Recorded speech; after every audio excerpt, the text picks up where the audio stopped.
Races from Memorial Day weekend just concluded. Let's dive right into it. There's no gimmicks, no bullcrap. I didn't watch F1 at Monaco. I don't care for F1 really. But we get to the Indy 500. I had somewhat high expectations going into the Indy 500, but I kept hearing about how they have a new package, and it was so great to hear Alan Bestwick's voice back again. I haven't heard it in such a long time. I was so happy. Only notable thing, two things. Will Power won. I think that's a Penske car, so that's good for Roger Penske. And Danica Patrick, in her final motorsport career, crashes out, like most of her career is. Um, there's not really much else to say about that. Let's dive in the Coke 600. Alright, so stage one, we have the green flag. Only notable thing from stage one was Harvick smacking the wall, basically crashing. And his race is done. He's out. He's gonna end up finishing last. Kyle Busch wins his first stage because he started on pole, and package has clean air, and clean air is God. Alright, so we have a 7-lap stage break, which I still think is a lot.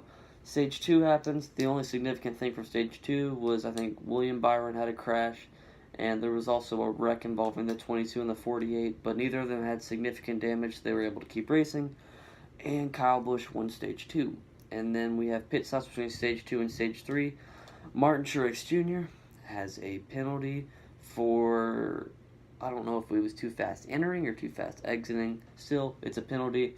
Has to restart 22nd. God damn it, Truex. So we restart. And at this point, Chase Elliott is in the top 5. And knowing Chevy, having a Chevy in the top 10 is awesome. So yeah, there's that. Lap 223, we have Greg Galding go for a spin throughout the Charlotte Trial, or is it Quadroval? I don't know. But he goes through that little part. Caution comes out. We have more pit stops because of the tire package that Goodyear brought, which I have no problem with it, but the fall off is kind of ridiculous. Which there's nothing wrong with that. I mean, it provides good racing. It just feels a lot like Atlanta. But anyways, we have pit stops. Busch comes out first. Martin Truex Jr. gets stumped again by NASCAR, but it's not of his own doing. It is for an uncontrolled tire, which I don't think it came out of his pit stall, so I don't really see the problem. Anyways, there's probably a rule for it. So we have a restart for on lap 230. Kyle Busch pulls ahead like he always does because clean air is God. And I noticed a recurring theme with the restarts.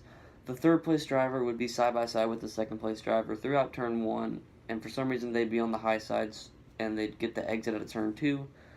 And then the third place driver would be in second for however long until the next caution came out. And so Larson was in third, sorry about that. Larson was in third, fortunately, and he ends up pursuing Kyle for a good couple laps, but Kyle Busch, his car was so good today. And anyways, we go a couple green laps. 20 laps later, David Reagan, Fox showed he hit the wall a little bit, which wasn't significant, but I mean, hit the wall. I mean, hitting the wall, it can't be good for your car. At least I don't think. And then we have 3 laps later, somebody hit the wall, but they actually hit it really hard. Chris Buescher, his day is pretty much done. That brings out a caution, tire fall off, another pit cycle. Kyle Busch, Denny Hamlin, Kyle Larson, they come out 1, 2, 3.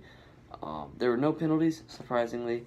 We have restart lap 264. I think first 2 laps within the restart, there's a very close call between the 1 and the 11 because Charlotte's very cramped, not as wide open as like Texas per se. And then we have lap 272, the 42. He just gets loose. He barely scrapes the outside wall with his right rear quarter panel. Slides down onto the inside wall in turn 2. Barely misses it. He had some great driving there. I'll give him credit. Minimal damage, very close call with the wall. Lap 276, we have a restart. Kurt Busch in that fortunate third position goes on the outside. Kurt Busch, the Busch brothers are now 1-2. Kyle Busch first, Kurt Busch second.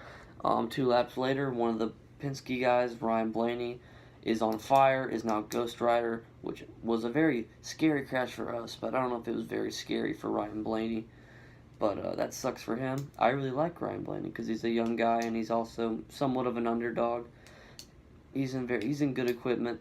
I mean, Blaney, that sucks for him. That's his 3rd DNF of the season. One was Bristol, this one was Charlotte. I don't remember the other one. So, yeah.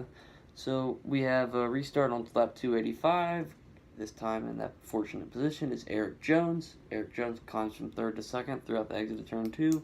And then we are green until the stage ending. Stage 3 winner, Kyle Busch. And moving on to stage 4, we have pit stops from stage 3 to stage 4. Nothing changed. Busch comes out first, no penalties.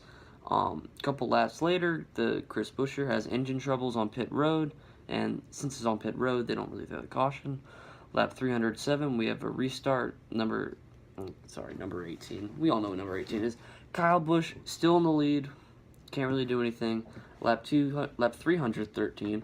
Ryan Newman, who have been running very well, top 5, top 10, especially in Richard Childress equipment. That's very good for Newman. Unfortunately, he had a right front go down, and that pretty much shot his day up. And the Fox had this thing about an unlimited break, which I didn't really know what they did. I thought it was going to be unlimited commercials at first, and I was like, oh god. But it wasn't. We were good. So let's move on. Lap 340, we have green flag stops where they start, because we had a very long green flag run, and this opens up the window for the ending, because the fuel window is about 60 laps. And so we start green flag pit stops, and usually in 3 laps, 34 of the cars pitted, and there was Kyle Busch, Martin Truex, and I think a couple others that had stayed out, and we have those 6 staying out, because if you stay out, you lose a lot of time. However, you have fresher tires whenever you do pit, and you got to balance it out. And so this 18 to 78, they pit on the same lap. 78 didn't really have any pit trouble, but he was slower than Kyle Busch, and this gap from Kyle Busch to Martin Truex goes from 5 to 7 seconds. Excuse me. And then throughout the green flag cycle, Eric Jones has an uncontrolled tire. That sucks for him, because that basically was at the end of the race, and it shot his day up. And Eric Jones ended up finishing, I think, probably lower top 20. But anyways, green flag all the way to the end of the race, 360 to 400. Race winner Kyle Busch. He did the Truex sweep, except it was at Charlotte, so he won stage 1, stage 2, stage 3, and won the race, leading 378 of the 400 laps. Still not as dominating as Truex in 2016, but I'll give it to him. Some notable finishes. Truex in second. That's awesome. He's being consistent, because at Kansas he got second, and here he got second, so that's good. Jimmie Johnson. I heard they were running some type of engine upgrade, and they wanted to test it out. Jimmy was the lab rat, so he was able to test it. He got 5th place, which was good. Let's see, I think Jimmie Johnson, Jamie Murray, Kyle Larson were 5th, 6th, and 7th. So that's pretty good when Chevys are in the top 10, knowing how much they struggle. Alex Bowman in 9th. That's very good for Alex Bowman, because I kind of feel like he's on that edge, because he has to live up to that hype of the 88 car, and he hasn't lived up to it, in my opinion. So there's that. The 4 car, Kevin Harvick, he wrecked out early. That sucks for him, but it was kind of relief for us, because Kevin Harvick, he's been dominating. I mean, Truex, he dominated the 2017 season with 8 wins, and I was getting kind of sick of it. I was kind of like, oh, wow, he won 5 more playoff points. Yay, next race. And Harvick, last place finish of his career. That sucks for him. William Byron, I mentioned earlier that he had a crash, and that was a pretty significant crash. Went behind the wall. Finished 39th. That sucks. And I think, I didn't put this on my notes, but I remember Austin Dillon. He had a couple of problems with hitting in the wall, and he ended up going behind the wall, doing some repairs. He ended up getting back out on the racetrack, finishing, I think, like 37th, 36th, because he was all those laps down. The race itself, on a scale from 1 to 10, I'll give it a 6. I was kind of expecting it to be like a 5, and it was a 6, because they had a good amount of racing. It was kind of like the reverse of Kansas, where Kansas had a very exciting ending, or a very entertaining ending, but the first 2 stages were absolute crap. So throughout the race was kind of evenly placed with cautions, and then there was a long 40-lap run to the end.